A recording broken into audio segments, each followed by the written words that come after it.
dia de Comex Digital Talk. Tivemos um primeiro dia incrível, cheio de palestras super interessantes, com o público interagindo. Obrigado pela participação de todos vocês. E hoje começamos um dia destinado às trading companies, comerciais, importadoras e exportadoras. E para abrir, hoje temos a Alessandra, que é sócia proprietária do Grupo MAP, mas quem vai se apresentar para vocês é ela. Alessandra, seja muito bem-vinda. Tiago, super obrigada. Primeiramente, é um prazer estar aqui. Agradeço, né, super a Get, todo esse convite, né, de estar participando desse summit. Eu acho que é muito importante. Bom, o que eu posso te falar, né? O que eu posso falar um pouquinho de mim, né? Eu tenho 20 anos de comércio exterior. Iniciei na área de Freight Forwarder, então é uma área bem apaixonante, a logística internacional, mas eu queria o mundo. E aí eu acho que quando a gente quer o mundo, a gente quer tanta coisa, né? E o comércio exterior é tão vasto. E então eu decidi empreender, eu abri a minha primeira empresa, né, a Map Logistics em frete internacional, depois eu abri a Map Business, que é uma trading, né, uma comercial exportadora e importadora. Então, para quem não sabe a diferença, é que a trading ela é aberta, com capital social aberto, enquanto a comercial exportadora e importadora não é uma SA. E depois eu decidi realmente me voltar muito a consultorias internacionais, estratégias, internacionalização de empresas. Aí abri uma empresa em Portugal, né? Como eu disse, eu queria o mundo, então abri uma empresa em Portugal, uma trading também, em 2019. E além disso, eu sou diretora do IBREI aqui em Santa Catarina e também delegada da CCX, né? Que é o Conselho das Comerciais Exportadoras e Importadoras aqui em Santa Catarina. Sou consultora do Banco Mundial sob demanda. Então, aí tem aí bastante coisa, além de mentoria, palestra, cursos, enfim, né? Eu acho que é sempre importante a gente estar aprendendo e compartilhando o que a gente aprende, né? Eu acho mais importante. Muito bom, muito bom. Por isso que a gente fala que aqui no Comex Digital Talk nós temos a seleção brasileira do comércio exterior, trazendo o pessoal super gabaritado aí para falar para vocês. E o tema de hoje são estratégias para exportação, né?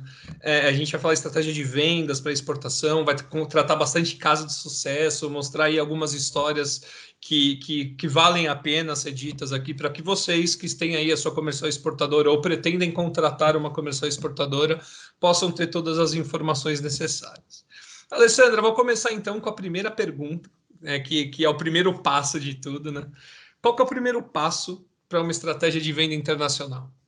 Eu gosto sempre de comentar assim que toda empresa, todo produto, ele é um sonho, ele é um filho, mesmo que você abra para dizer, depois eu quero vender, eu quero fazer dinheiro, mas você vai ter que suar naquilo ali, né? E eu acho que o principal ponto de você entender assim qual é o meu primeiro passo, por mais que tenham várias etapas, né? Não vou aqui falar de classificação fiscal e composição de custo, mas um dos primeiros passos para estratégias de venda, vamos colocar que você já fez ali um beabá, né? É realmente saber para onde você quer ir.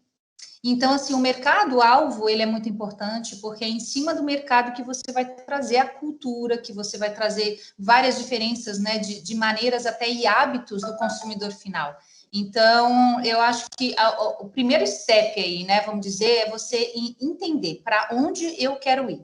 E às vezes eu encontro muitas indústrias que têm esse desejo de exportar, e quando eu pergunto, eles dizem, eu quero exportar, eu não me importo para onde, né? Mas a gente entende que para cada mercado tem uma adaptação, e é aí que pega o ponto. Então, assim, passou para estratégias de venda, quero internacionalizar, quero de fato levar meu produto, né? Fazer dinheiro, ter lucro, sucesso, para onde você quer ir?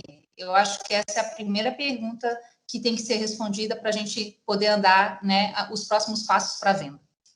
Com certeza, com certeza. O Nicola Minervini, já gravei algumas vezes com ele, já conversei bastante com ele, já tive a oportunidade de ler o livro dele também. Mas uma escola, né, Tiago? Eu acho que na minha faculdade eu lia ele, né? Eu ganhei um livro dele através de um amigo meu, autografado, fiquei, nossa, nem acredito, né? Então, falando disso tudo e com ele junto, né? Sendo um dos palestrantes também, eu fiquei extasiada, né? Vou me gabar também, tem um livro autografado dele.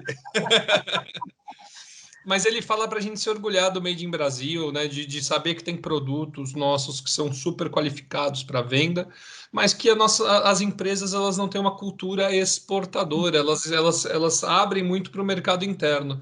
E que essa cultura exportadora é o que nós aqui devemos fomentar nessas empresas, né? Mas chegando ali no passo que você comentou, beleza, resolvi importar, coloquei minha cultura exportadora, né? Resolvi não só atuar no mercado interno. E aí, o que eu faço agora? Eu vou procurar o importador? Assim, né? Tem várias estratégias. Às vezes, quando a pessoa ela fala, tá, tudo bem, eu quero ir para os Estados Unidos, né? Então, eu sempre coloco assim, a estratégia ela parte do conhecimento. Então, assim, antes de você buscar, às vezes, um importador, né, eu indico, às vezes, fazer uma visita numa feira do seu setor. Não precisa ir com stand primeiro, mas você, pelo menos, entender quem são os seus concorrentes, né? E isso é muito legal, porque eu atendi uma empresa, uma vez, que ela queria exportar água de coco. E o destino que ela queria era Estados Unidos. Ele falou, não, eu quero exportar para os Estados Unidos, só que eu não quero exportar eu não quero mandar minha água de coco para eles botarem a marca deles. Eu quero a minha marca na gôndola dos Estados Unidos. Então, ele estava bem focado. Eu quero vender a minha marca. E eu tinha acabado de voltar da Summer Fancy Food Show, que é uma das maiores feiras de alimentos que tem, se não a maior feira de alimentos dos Estados Unidos. E era em Nova York, a Summer Fancy Food. E quando eu tinha acabado de voltar, eu falei, que interessante. E quais os sabores que o senhor tem de água de coco? E ele parou, ele falou, é água de coco? Eu falei, pois é, mas eu acabei de voltar da Summer Fancy Foods e lá tinham mais de 3 estandes de água de coco e todas elas com aditivos de outros sucos, outras vitaminas, porque o americano não toma só a água de coco como o brasileiro conhece.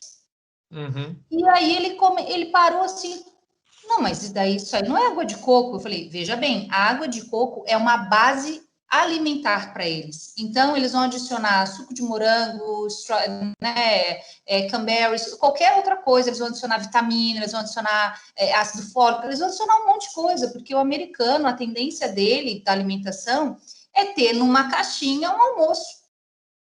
E aí, com isso, ele... Nossa, então eu vou ter que trabalhar muito para isso. Eu falei, vai. Né? Então, veja bem, então assim, mas se ele tivesse ido nessa feira, feito pelo menos uma pesquisa para entender se o produto dele está adequado naquele mercado, aí sim ele pode entrar em contato com o importador para tentar vender e fazer realmente esse levantamento de busca de importadores. Mas se você nunca nem sequer, ou não tem uma comercial exportadora, ou não tem, né, alguém representando ou buscando essas informações para você, não necessariamente ele precisa ir, mas que ele tenha conhecimento de causa do mercado desses concorrentes que estão lá, ele vai estar perdido, ele vai se frustrar. Ele vai ligar para 10 importadores, os importadores vão dizer, não gostei do teu produto, nem precisa mandar amostra, não é o perfil, e ele vai dizer, tem gente que fala que exportar é bom, mas eu não consegui. Né? Então, a importância de você saber do teu mercado e aí sim, depois uma das estratégias é entrar em contato com os importadores, oferecer, mandar catálogo, amostras e por aí vai. Perfeito, perfeito.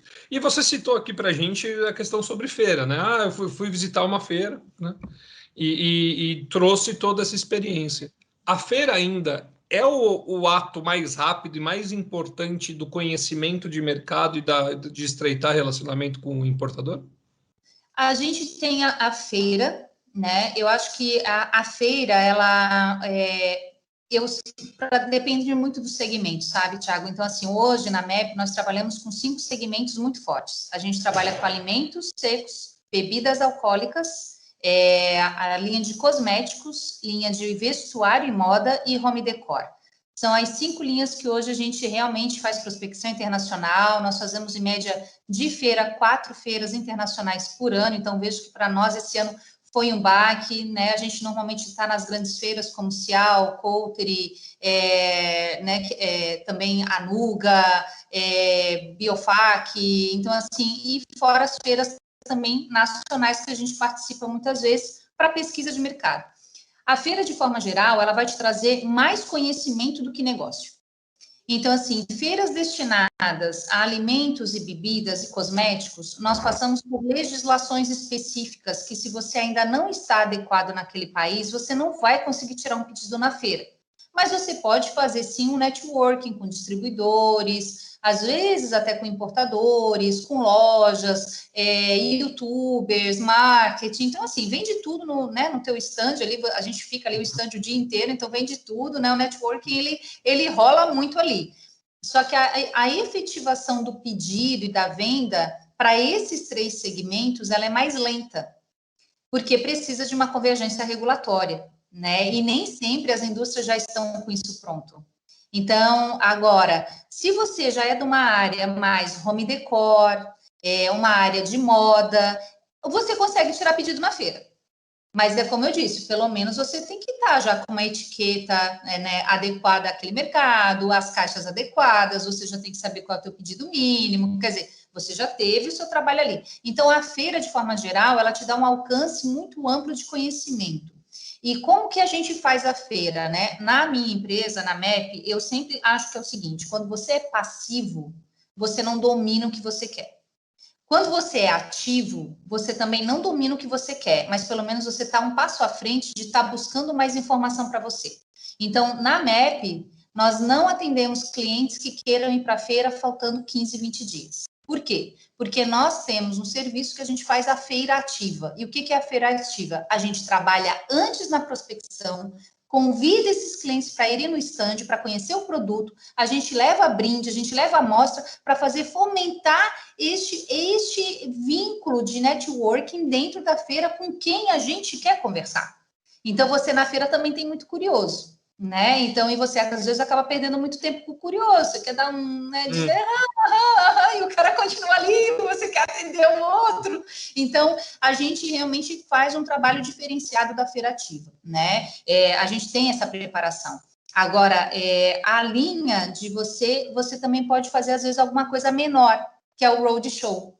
Então, o que é o roadshow? O roadshow, ele é quando você já tem um certo conhecimento do mercado que você quer, e aí você vai buscar esses importadores chaves que você quer, e você marca reuniões com eles, e você vai até esse país de destino específico para essas reuniões. E o que eu faço? Eu faço normalmente o roadshow perto de feiras que eu possa fazer a visitação, que são feiras que a gente ainda não está. Então, por exemplo, tem feira em Atlanta, que é mais de linha de sapatos, acessórios. Então, assim, era uma feira que a gente não conhecia. Então, o que eu fiz? Eu fiz um roadshow nos Estados Unidos para um cliente específico de alimentos, né? De alimentos, preparei o roadshow para ele, fiz as reuniões, só que eu aproveitei mais 2 dias e fui visitar essa feira. Por quê? Porque eu posso ver se vai valer a pena, de repente, eu oferecer essa feira para os meus clientes de vestuário. Como eu sou uma comercial exportadora, eu consigo ter esse trânsito, né? Então, às vezes a gente vai fazer uma feira, eu vou lá, eu estou na feira de cosméticos, mas eu vou para o supermercado bater foto de concorrente de alimento, eu vou para o shopping bater foto de etiqueta de vestuário, e aí a gente consegue trazer mais. Então, o roadshow, ele é mais focado na importação, e ele tem um investimento menor, porque você não tem que pagar um stand. Isso mesmo. Então, você consegue, né, segmentar o teu cliente, né? Eu quero trabalhar com rede de supermercado. Então, monta, como se fosse realmente um círculo de visita com os compradores, com rede de supermercado, você leva as amostras, você faz um ata-carnê, você pode, quer dizer, tratar de forma diferente uma reunião B2B, levando, conversando, né? Mas só que para isso você já tem que ter uma certa maturação, você não pode estar tão no básico assim, porque eles vão fazer muitas perguntas que às vezes, se você não tem uma pessoa da área de comércio exterior, é mais demorado você conseguir, né? Ele vai dizer, pô, o cara não sabe nada, pergunta as coisas, ele não sabe nem o que é FOB, está falando de FOB fábrica. Sim. Né? Então, assim, no Brasil, uma coisa que é FOB fábrica é falado errado, é ex-works. E aqui a gente ainda tem essa cultura do FOB fábrica. Então, lá para fora, você falou FOB, ele acha que você está botando em Santos. Mas você é de Jundiaí. Então, como é que você está dizendo que é FOB Jundiaí? Não existe. Né? Então, são essas pequenas culturas exportadoras que a gente vem trabalhando nesses últimos anos, né, com as indústrias, porque tem mercado para o produto brasileiro, mas tem que estar preparado. Com certeza, com certeza. Vou recapitular aqui um pouquinho para fazer alguns comentários. Você falou bastante da feira, que tem muito curioso. Olha para mim, você aqui que nunca foi numa feira e foi ver um negócio que você nunca vai ter. Só para pegar o brinde do stand. A gente sabe, a gente sabe. Fica lá prestando uma baita atenção, mas só quer o brinde. Mas, mas a gente tem participado, a gente tinha uma cultura de participação de feiras, né? A gente sabe que o exportador, a primeira etapa dele é visitar a feira e não patrocinar e ter um stand na feira. É visitar, conhecer, começar a se ambientar, para aí sim, como você mesmo falou, entendi que essa feira é para mim, vou ver se eu vou trazer alguma coisa aqui. E tem os roadshows, que você bem mesmo explicou. O roadshow ganhou uma fama entre 2000 e 2010, que só tinha roadshow aqui no Brasil. Então o cara ia do sul até o Nordeste e fazia um roadshow. Né? Então ele começava lá e ele fazia dele, por exemplo, no sul, tem mais empresa XPTO, fazia um assunto assim. Aqui no Rio de Janeiro, Espírito Santo é mais oil and gas, então vou fazer um roadshow de oil and gas aqui. Isso virou uma febre assim gigantesca e depois deu uma quedinha no Brasil, mas no mundo isso é muito reconhecido. Né? Trabalhei em multinacionais que faziam roadshows aí em países para buscar. Então ali você foca, né? Você tem um público ali de 50 empresas que você deseja, você tem espaço na sua agenda para 20 e torce para ir não ir mais de 20, né? Se for mais, mas é mais ou menos assim o roadshow.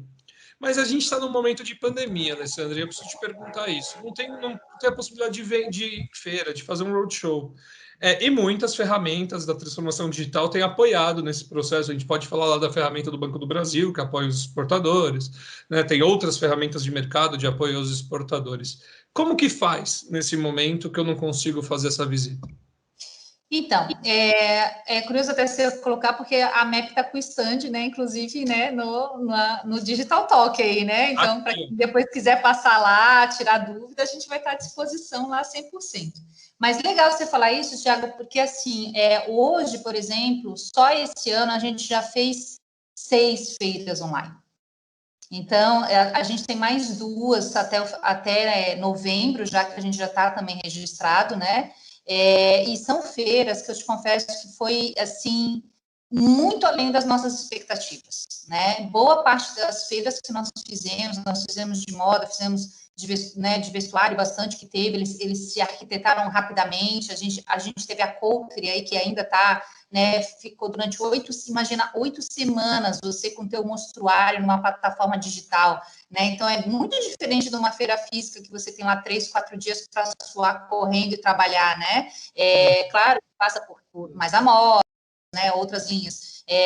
A gente tem aí a Becasa está fazendo rodada de negócios também, então assim tem a Cantofera, então assim tem muita feira hoje. Só que nessa linha da feira, a preparação ela é um pouco diferente. Por quê? Você tem que ter fotos legais do teu produto. Então, muitas empresas, elas têm aquela foto pelo celular, elas têm a foto sem tal fundo branco, elas não têm uma linha de trabalho um pouquinho mais digitalizada, né? Elas não têm um site, elas têm só Instagram, e tem países que o Instagram é bloqueado, então, quer dizer, então você não acessa esse comprador porque tem um certo bloqueio. Então, a feira online, hoje, ela é uma via de acesso. Acredito que ela vai se perpetuar, porque muitas empresas dessas de feiras reconheceram que elas atraíram muito mais indústrias, porque o preço é muito mais barato, você não tem hotel, você não tem passagem aérea, você não tem atacarnê, você não tem que montar monstruário, você sabe? Então, assim, né, para levar, não tem que pagar excesso de bagagem, não tem que mandar separado, quer dizer, só esse custo todo, né, operacional, ele já é alto, e ainda você tem que pagar stand. Então, assim, eu acho que daqui para frente, a gente, toda feira, ela vai ser dupla. Ela vai ter uma base feira de chão, né, eu acredito nisso que ainda vai acontecer, e vai ter a base online, que são outras empresas que já estão lá e que também não estão. Então, aí vai caber, claro, né, o trabalho ativo de você captar clientes também online. Então, hoje as feiras, é muito legal as plataformas, porque meio que você tem que dar um match com o comprador, entendeu? Sim, sim. Né, vamos falar aí, tem que dar um match. Então, aí você consegue Só que o legal é que você pode botar seu catálogo, você pode subir seu vídeo, você pode subir as suas fotos, e você tem listas de compradores. Então, se esses compradores estão lá cadastrados, você pode fazer o pós-feira depois, que é muito importante, né? Então assim, a feira online, ela realmente ela deu uma agilidade, por mais que você fique sentado atrás do computador, né? Mas Sim. Não é a agilidade do correr na feira, né? Porque está faltando coisa, mas ele deu sim essa agilidade da pesquisa e do conhecimento gigante, assim, e está valendo a pena, está muito, muito valendo a pena. Que legal, que legal. E não tem a dor da panturrilha, né? De 3 dias numa intermodal, que a gente já passou bastante por isso. Já fui várias vezes. Intermodal, desde 2014 eu vou na Intermodal e esse ano não teve. Eles fizeram um digital, o Intermodal Experience, foi bem legal. E legal, muito bacana a sugestão que você deu. A gente está aqui tentando ser um dos pioneiros desse momento com o evento digital. O primeiro que teve aqui, que a gente teve ciência, tá? Se eu estiver errado, me corrijam aqui no chat, pessoal. E podem mandar pergunta para a Alessandra também. Mas o primeiro que eu vi aqui no Brasil foi em junho ou julho, né, digital, que foi ali um dos primeiros. Deu um monte de problema, mas aí mesmo assim deu certo. E aí foi fomentando e trazendo. E para o mercado de Comex, a gente também que fizeram digital, trazendo agora o Comex Digital Talk para vocês. Então vai lá, visita o stand da MAP, conversa lá com a Alessandra, com o time dela, tem lá um chat específico, vocês vão poder acessar todas essas informações. Mas a parte do evento online, a gente sabe, tem ali o stand, você consegue conversar, né? Como a gente está fazendo aqui no Comex Digital Talk. Mas também existe uma... Talvez, não sei, estou te perguntando. E aí existe lá aquela velha diferença entre marketplace e o e-commerce, se o e-commerce ele vai funcionar numa exposição. Me conta, como que eu consigo fazer um processo de venda numa exposição? Dá certo? Então, primeiramente, assim, quando você vai para uma exposição dessa, você está tratando com B2B. Uhum. E normalmente você tem as pessoas que são compradoras, ela tem lá uma certa valor que ela pode comprar, enfim, e ela tem essa independência, mas você às vezes vai ter ali pessoas que gostaram do seu produto e que vão depois entrar numa negociação, porque elas têm todo ali um departamento atrás, financeiro, tributário, né? E vão embora. Então, assim, nessas plataformas, a gente gosta de falar assim, tipo, ela não é um e-commerce e ela não é um marketplace. A plataforma da feira online, ela é só a exposição e a partir dali você vai gerar um diálogo. Então, eu vou te dar um exemplo. Nós participamos da Curves com um dos nossos clientes, que é da linha mais de lingerie, biquínis, né? E ele também tem fitness, então a Curves ela é mais voltada também para fitness. Nós fizemos durante 10 dias a plataforma, fizemos vários contatos, foram mais de 90 contatos, e eu digo assim, contatos de compradores, não estou falando de curioso, né? Então, assim, contato de compradores. Dos 90, o nosso target, porque também tem isso, né? Eu tenho 90 interessados, mas depois nós vamos ver o target que eles acompanham. E como o meu cliente ele é para um público A, então dos 90 a gente tem 40. Então, veja, está numa boa porcentagem, quase 50-50 aí. E desses 40, nós já conseguimos pelo menos, em 2 semanas depois da Curves, nós já conseguimos 8 pedidos. Olha só. Então, e dos outros nós ainda estamos conversando. Só que devido à pandemia, a gente tem um problema com a indústria, e não é só com né, com toda a indústria, que se chama matéria-prima. Então, a gente está realmente hoje nivelando os pedidos, porque talvez a gente não vá conseguir agregar todos os pedidos nessa coleção, mas já para a próxima coleção, esse meu cliente específico, essa indústria específica, ele falou, não, quando vier eu já vou me cadastrar, porque eu vou para outra. Né? E quando tiver física, eu quero ir físico. Então, veja que a plataforma online de feira, ela não é a venda e-commerce marketplace. O e-commerce marketplace é diferente, é uma outra estratégia. Normalmente, o e-commerce, as pessoas confundem, né? O e-commerce, ele é uma loja virtual que se refere ao estoque que a sua empresa tem, físico. Isso é e-commerce. Então, eu sou uma indústria, eu produzo e eu tenho a minha loja online, e essa minha loja online eu revendo porque eu tenho controle do meu estoque. Isso é um e-commerce. O marketplace não é isso. O marketplace é uma plataforma de venda que tem um intermediador no meio, mas que ele não compra e revende a mercadoria. Ele só faz a intermediação de negócio como se fosse um representante. Então, quando a gente fala de estratégias de e-commerce na exportação, vou dar um exemplo. Eu fui para o Chile para um roadshow, eu fiz 14 reuniões em 5 dias, então foi assim, fantástico. E um dos locais que a gente foi, né, posso até falar, porque é a Falabella, que é gigante, todo mundo conhece, eu fui com a diretora da Falabella para colocar o produto lá, como funciona, e a Falabella, naquele período, né, ela falou o seguinte para nós, tanto a da FIT também, foram as duas, né, maiores que a gente fez a reunião, dentre outras, mas elas disseram o seguinte: hoje nós trabalhamos com marketplace. Então, o que é para marcas novas? Então, o que é o marketplace? Eu preciso mandar um pequeno estoque para lá, através de um agente local, uma trading. Esse estoque fica lá, ela bota no ar esse estoque, né? Esse produto, e se vender, ela então vai fazer o pedido, mas o teu produto está lá. Então, quer dizer, você não tem garantia nenhuma de venda. Isso é o marketplace que está acontecendo hoje, né? Então, quando nós montamos em Portugal a empresa, né, do nosso grupo, foi justamente para que a gente pudesse dar esse apoio. Por quê? Porque com a minha empresa lá, eu estou conseguindo hoje fazer cadastros em e-commerces, em lojas que são multidisciplinares, que elas trabalham com vários produtos, com várias marcas, e elas compram. Então, eu consigo ter esse estoque em Portugal para que eu possa fazer essa distribuição para essas lojas virtuais que como a gente também está fazendo cadastros na Amazon, no eBay e nos maiores sites hoje e marketplaces que tem na Europa. Então, quando você tem um marketplace na exportação, significa que você vai mandar para um parceiro que você firmou para que ele cuide desse estoque. Existem gente que faz só o dropshipping e o cross-border, ou seja, ele não faz venda, ele só fica com a parte do armazém e do controle, né, da expedição.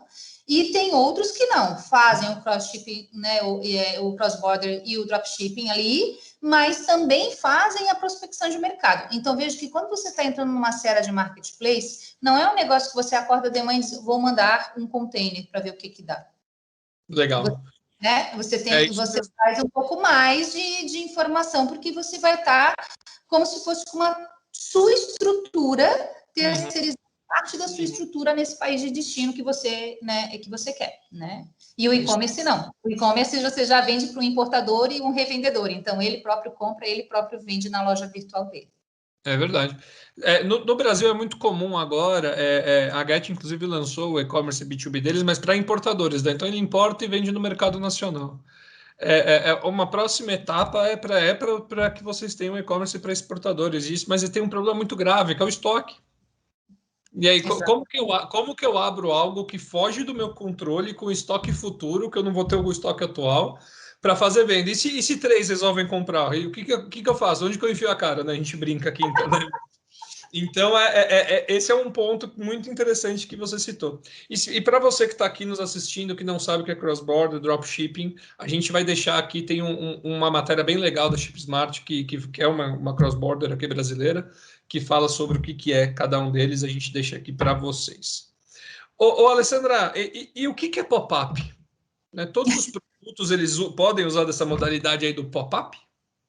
O pop-up ele é muito usado na linha da moda, né? Então, ele, na verdade, eu brinco assim que ele é o glamour, né? Então, o que é?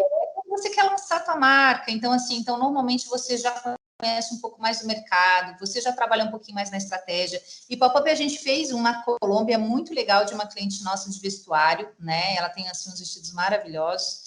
E lá ela já vendia, e essa empresa, então, essa loja, né, multimarcas, ela disse, olha, eu queria fazer um pop-up. Então, normalmente, essa loja, ela vai cobrar, né? Gente, nada é de graça, tá? Tudo tem que ter investimento. Então, eu digo assim, não olha pelo dinheiro, porque dinheiro vai e volta para todo mundo.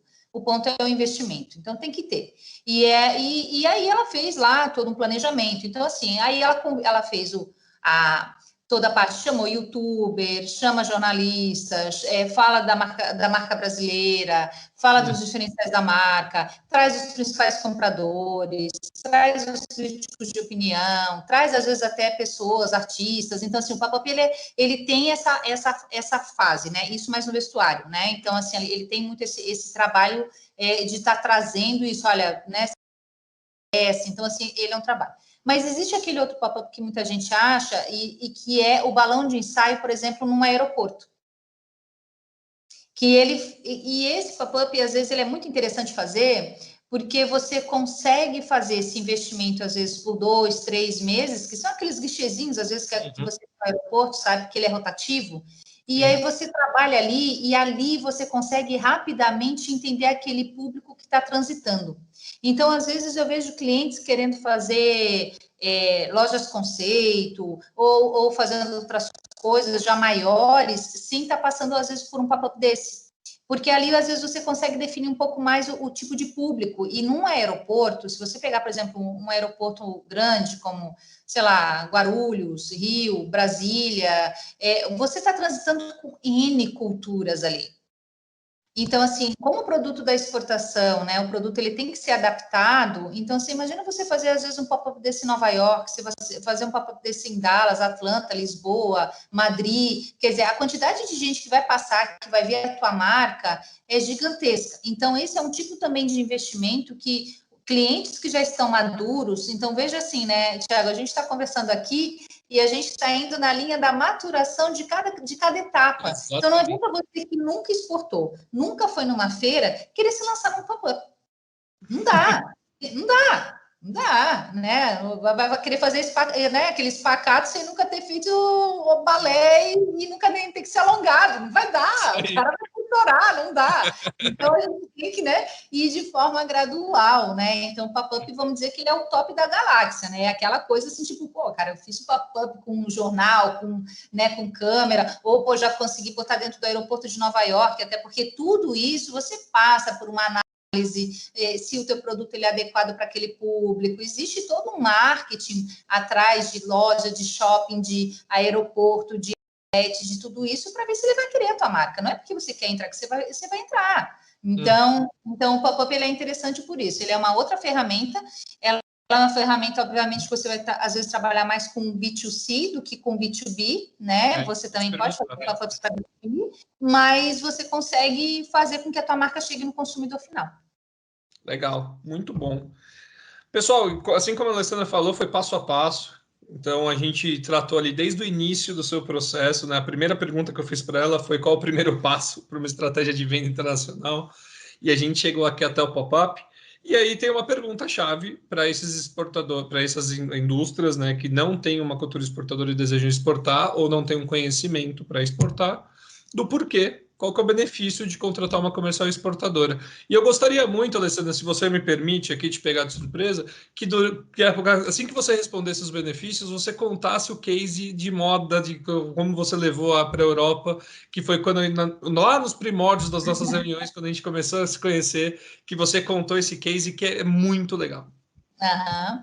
Bom, primeiro assim, eu sempre gosto de colocar um exemplo, aqui por ser delegada da CCX, né, em Santa Catarina, e também assim por ter participado de N promoções da Apex, IPX e tudo isso, e muitas vezes a gente teve que desmistificar o papel da comercial exportadora. Né? Muita gente acha assim, não, a comercial exportadora é aquela que não trabalha nada, tem um cara lá que ela indica e ela ganha comissão, e não é, né? A comercial exportadora, ela é seu jurídico, porque a gente tem que entender de convergência regulatória. Teu marketing, porque a gente vai te trazer um monte de coisa lá de fora que você vai precisar adaptar. Tua precificação, porque não adianta você ter um produto bárbaro aqui e o preço não condiz com o mercado. Eu já tive casos de aumentar o valor do produto. A indústria aqui amou, né? Mas eu disse, não, a gente vai ter que aumentar o valor, porque você está muito abaixo do que o mercado lá paga, né? Então, assim, nós trabalhamos com a parte de vendas, prospecção, né? A gente parte de intermediação operacional. Então, assim, o que a comercial exportadora ela faz? Ela Tem comerciais exportadoras que só fazem operação. Então, ou seja, eu tenho um cliente lá fora, eu quero mandar, mas eu não sei fazer, eu não tenho radar. A comercial exportadora, ela vai fazer a sua operação, né? Então, o que vai acontecer? Você vai mandar a nota para a comercial exportadora vai fazer a exportação e ela vai transitar tudo o operacional. O Grupo MEP é diferente, porque além de a gente fazer o operacional, a gente faz, na verdade, a prospecção internacional e estratégias realmente de internacionalização da empresa. Então, além de fazer o operacional, a gente vai buscar os clientes. E aí, Thiago, é aquilo que eu sempre gosto de falar assim, você pode ir sozinho. Uhum. Você pode ir sozinho, isso não é problema. Só que eu tenho 20 anos de comércio exterior. Eu acho que eu já errei muito. Eu acho que eu já errei muito no básico. Eu já fiz vários erros que eu não cometeria, né? Então, assim, você que está entrando novo e não entende muito bem o que você está fazendo, que você não é da área, né? Claro, tem pessoas que já montam a indústria, já são muito tempo da área do Comex, não é isso. São pessoas que realmente não entendem da área e sozinho, eu acho um desperdício de tempo. Porque é a mesma coisa que você está com um facão abrindo caminho e eu já estou na BR te dando tchau, passando a 80 por hora. Porque você ainda vai estar ainda abrindo esse caminho, né? Então, a comercial exportadora, ela é muito isso. Você consegue ser mais ágil, não é que você vai pular etapas, mas a quantidade de conhecimento que nós temos de causa, né? E fora isso, a gente consegue agregar os clientes. Então, por exemplo, quando eu faço uma feira lá fora com o meu stand, é o stand da MEP. Só que eu levo 5 indústrias e a gente rateia. Né? Então, quer dizer, fica um pouco para cada um. Ao invés de fazer uma indústria por ano, os meus clientes fazem 3. Uhum. Então, com a comercial Essa é a exportadora, diferença. exato, que foi isso que a gente fez para a moda na Europa. O que a gente fez? Um trabalho em parceria. Eu tenho né, não é meu, é uma parceira, é um showroom na Itália, e o que a gente fez foi isso. Nós garimpamos aqui algumas indústrias legais, que tem um trabalho legal de moda, a gente fez né, um apoio junto com associações do setor, nós fizemos toda a parte de composição de custo, pesquisa de mercado, ver qual tipo que enquadrava, nós juntamos essas amostras, mandamos para a Semana de Milão de Moda, né? Fez o maior sucesso e agora estão vindo os pedidos e a MEP está fazendo toda a operação para essas indústrias. E se você disser, Alessandra, mas são indústrias grandes. Não, são indústrias com 3 pessoas, com 4 pessoas, algumas terceirizam porque não têm capacidade de produção, mas elas têm uma linha de desenho maravilhosa. Elas têm design, elas têm brasilidade, que é o que vende. Então, não necessariamente você precisa ser uma empresa que tenha todos os departamentos. É o que eu sempre coloco. Tudo bem, se você quer abrir uma empresa, você vai buscar um contador. Você não vai contratar um. Sim. Então, se você quer exportar, por que você vai começar contratando uma pessoa, né, que para ter esse know-how todo não é muito barato, porque ele é um profissional qualificado, por que você não contrata um terceirizado, que é uma comercial exportadora, para ela poder fazer essa prestação de serviço de exportação? Né? Que ela já tem experiência, tem know-how e pode ir juntos fazer. Então, hoje na MEP, um dos nossos carros-chefes, a gente já internacionalizou mais de 50 empresas, né? Nos últimos 3 anos, mais ou menos, e é um dos carros-chefes hoje que nós temos, é isso, a gente aplica a gente vê a maturação, a gente entende o mercado, a gente leva para a feira, a gente faz uma qualificação de amostras, tem clientes que não tem nem kits de amostras, passa da estratégia, né? Então, assim, pô, como é que a gente vai mandar isso, né? Então a comercial exportadora, ela vem nisso, sabe? E esse case da Europa, principalmente, assim, trabalhando com a Itália, né? Que é alta costura, enfim, foi um case muito legal de fazer, né? E a gente continua, e todo ano a gente faz 2 vezes por ano esse case, né? Então, assim, você veja que a gente está aí tanto para Milão, como a gente também faz para Coulter nos Estados Unidos. Então, o quesito moda, assim, na MEP, ele é bem forte por causa disso, né? Porque a gente realmente trabalha pela marca e pelo cliente. É isso. E quando a gente fala de Made in Brasil, pessoal, não é só o produto. É isso tudo que ela acabou de falar. É o carinho, é o processo, é a experiência, é não ter problema em relação à mercadoria que está chegando lá para o importador. Porque o Made in Brasil não é só um produto de qualidade, é o processo muito bem feito, sem problemas, que levam o nome do Brasil para o mundo para exportação. Né? Então, mas o Made in Brasil não é tudo isso aí que ela acabou de falar, o processo. Então, tem uma frase que ela falou, que eu vou repetir aqui para vocês, que fala, poxa, eu não tive nenhum problema com vocês, vou sempre fazer com vocês. Que falaram para a Alessandra. Uhum. Então, olha só o nome do Brasil sendo levado como um processo de ponto, comparado a outros países. Bom, verdade, Tiago, verdade. Essa frase, ela veio, inclusive foi por causa dessa frase que a gente fechou esse case, né, do showroom lá de Milão. Porque como nós tínhamos feito todo o trabalho de operação, né, desse cliente específico, dessa indústria específica, o showroom depois ele foi fazer um follow-up com os importadores, né? O que acharam do produto, se foi bem atendido, e todos os importadores que tinham comprado dessa indústria, que a operação toda tinha sido feita através de nós, disseram, olha, de todas as indústrias que a gente comprou, a que a mais a gente gostou foi dessa, não pelo produto, não só, né, pelo produto, mas por causa do atendimento da trading. Essa trading foi fantástica, ela nos deu o apoio operacional por inteiro, ela fez toda a análise de pagamentos conosco, ela fez o pós-venda conosco, ela teve um dos clientes que teve um problema de troca, ela acompanhou toda a parte da troca, ela não deixou em nenhum momento a gente, assim, com dúvida do processo. E aí o showroom começou a se perguntar, gente, quem é essa trading? Porque eu preciso conversar com essa trading, eu preciso falar com essa trading. E aí até que ela, né, nos encontrou, falou com a indústria disse, não, eu faço com a MEP,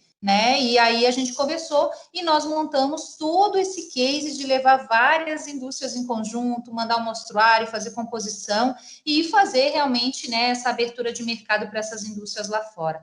Então, é o que eu coloco, assim, que quando você tem uma comercial exportadora que trabalha já com o teu segmento, se torna mais fácil. Então, eu não vou trabalhar com um segmento que eu não conheço, né? Eu não vou pegar, por exemplo, um farmacêutico, um médico hospitalar, né, maquinário. Não é a linha que a MEP trabalha. Eu posso, sim, fazer uma consultoria, um diagnóstico de serviços, mercado, principais, isso eu posso fazer. Mas eu não posso pegar isso para vender. Porque quando a gente tem que vender, todas as indústrias, Thiago, que nós hoje trabalhamos, eu faço visita técnica. Eu não vendo nenhum produto se eu não conheço as indústrias que eu trabalho. Porque eu tenho que vender esse produto, eu tenho que entender como ele é feito, eu tenho que entender os diferenciais de cada produto. Então, eu acho que quando a gente vai levar lá para fora, a gente não pode achar que a gente só está levando o produto. A gente leva a brasilidade, a gente leva o processo, a gente leva o serviço, a gente leva a simpatia, a gente leva a adequação do produto. São várias searas que as pessoas não podem achar que o meu produto é assim, ele tá bom porque no Brasil todo mundo compra. Tudo bem, mas quem é você nos Estados Unidos? Uhum. Né? E esse mesmo case a gente fez também para os Estados Unidos, para outro showroom. Então, assim, quando você consegue trabalhar com essa linha, né, é muito gostoso, porque aí você começa a entender, eu falei, não, a gente está no caminho certo, a gente está fazendo certo, né, e é isso que a MEP a gente é um gerador de negócios, né, nós sempre nos colocamos, quando eu abri a MEP, a primeira vez, lá atrás, em 2006, eu falei, tá, o que eu quero ser? O que a Alessandra Marcelino quer ser? Eu falei, eu quero gerar negócios. Eu não quero ser um prestador de serviço, eu não quero ser um custo, eu quero ser um investimento e eu gerar lucro para o meu cliente. Então, eu acho que isso é muito gostoso, sabe? Quando você vê um case assim, dando certo, né? E o de alimento deu certo, bebida alcoólica deu certo, cosmético também deu. Então, eu acho que é por aí que a gente vai. Perfeito. E são empresas como essa que levam o Made in Brasil lá para fora, levando um processo aí de ponta a ponta com bastante competência. Quer saber mais sobre a MapTrade, como ela pode te ajudar? Vai lá no stand deles, no nosso hall de exposições, estarão lá para atender todas as suas dúvidas. Ô, Alessandra, o que é o Private Label? E ele é interessante para o mercado? Aí é que tá. Eu gosto muito, eu ainda quero chegar num supermercado, né, europeu e não ver um açaí made em Espanha, e eu também não queria ver uma tapioca made em Portugal e nem uma cachaça made in Germany. Então, assim, é um sonho, mas eu realmente queria. O private label, ele normalmente ele é vendido em nome da marca do importador. Então, ou seja, você é o fabricante, você manufatura, mas a marca que vai na embalagem não é a sua. E eu gosto de dizer que o private label ele é interessante, mas ao mesmo tempo você tem que olhar ele é um caminho mais rápido para exportação, só que ele é um caminho que eu digo assim, ele é mais rápido, só que você tem que pensar que você pode ser trocado a qualquer momento. Porque você é uma indústria que manufatura. Se esse é o espírito da sua indústria, né? Hoje, principalmente na área de cosméticos, nós temos indústrias maravilhosas no Brasil que são só terceiristas. Elas não fabricam o produto delas. Se elas nasceram assim, e é esse o objetivo, visão e missão delas, show de bola. Agora, se você tem aquela vontade de levar a sua marca, faz o caminho mais lento, mas vai com a sua marca e com o seu diferencial. Por quê? Porque quando você começa a exportar private label, você está alimentando o teu maior concorrente do teu próprio produto. Então, às vezes, tem clientes que têm produtos aqui maravilhosos, que não tem no Brasil, até por causa realmente, né, dos ingredientes, das substâncias, principalmente os cosméticos, né? Os cosméticos brasileiros são muito bons, tem muita coisa boa, e pode ser levado, porque o europeu, principalmente o europeu, ele ama esses cosméticos brasileiros, que são, né, made Amazônia, né, enfim, e toda essa nossa, né, flora, né, maravilhosa. Mas quando você está botando um outro private, por exemplo, de um outro cliente, sei lá, um cosmético à base de açaí, né? Você tem que ver que aqui a 5 anos, quando você quiser entrar com a tua marca, ele já se consolidou como um dos melhores cosméticos de açaí. E então, aí agora, né? Então, o teu trabalho de marketing, de abrir a marca, vai ser muito maior. Então, o private label ele funciona assim para alguns produtos, mas eu sempre gosto de fazer aquela pergunta lá do começo: para onde você quer ir? Perfeito. O que você quer? Você quer o teu produto na gôndola de um Walmart, de um Carrefour? Ou você quer que outra marca apareça e as pessoas exatamente nem saibam que você é uma manufatura? E mais, tem gente que ainda manda tudo a granel, então nem aparece como fabricante.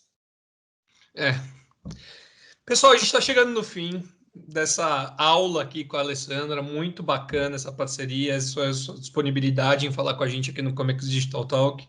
E eu vou fazer a última pergunta polêmica. Como que eu posso consignar um produto na exportação e outro, eu devo consignar um produto? Ai, meu Deus, essa pergunta eu acho muito complexa.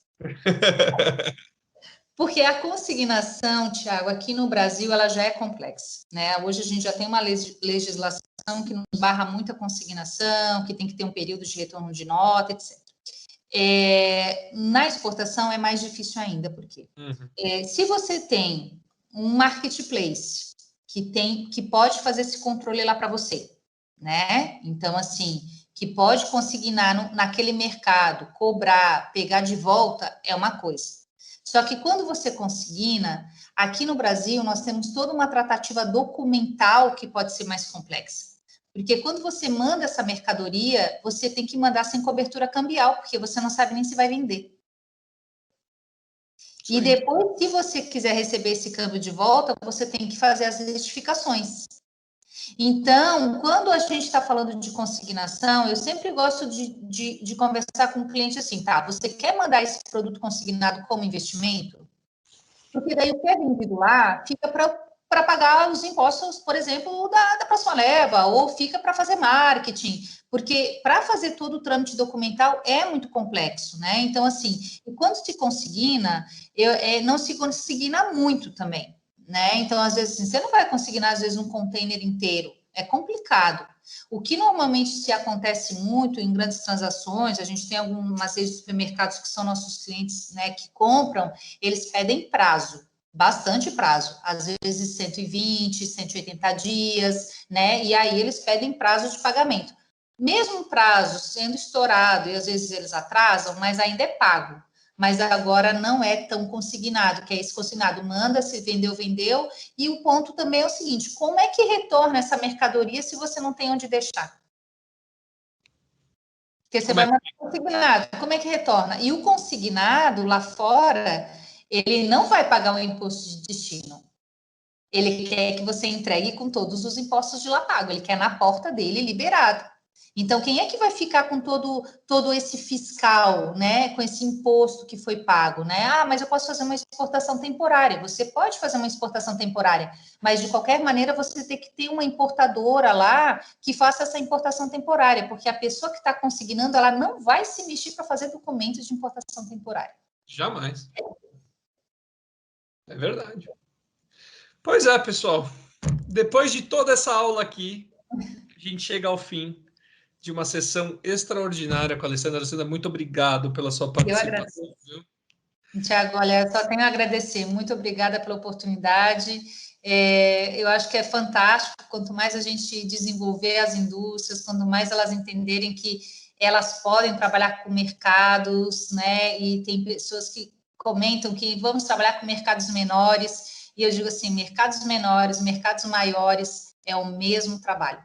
Então, assim, pensa no seu produto, qual mercado é melhor, né? Se é o americano, então investe no americano, né? Se é o europeu, investe. Se é o do Equador, investe. Se é o Paraguai, investe. Mas realmente entender o seu mercado, entender o seu público é fundamental para ter sucesso, sabe, na exportação. Com certeza, com certeza. E, pessoal, tem muita coisa boa ainda hoje. A gente vai começar agora, Milton Gatto, com classificação fiscal de mercadorias. Depois tem o Adilson Marques, mais uma aula que a gente está trazendo aqui para vocês de importação por conta e ordem, encomenda, benefícios fiscais, o que mudou na importação por encomenda. Fica de olho, o Adilson tá show. Depois nós temos a Renata Ribeiro falando de logística operacional para pequenos empreendedores. A Carol Marchioli de novo aqui conosco falando sobre arbitragem em Comex. E finalizamos esse dia extraordinário com o Samir Ked, o professor Samir, falando de Incoterms 2020. É só o segundo dia de 5 dias focados em você, profissional aí, empreendedor e do ramo do comércio exterior brasileiro. Vem com a gente.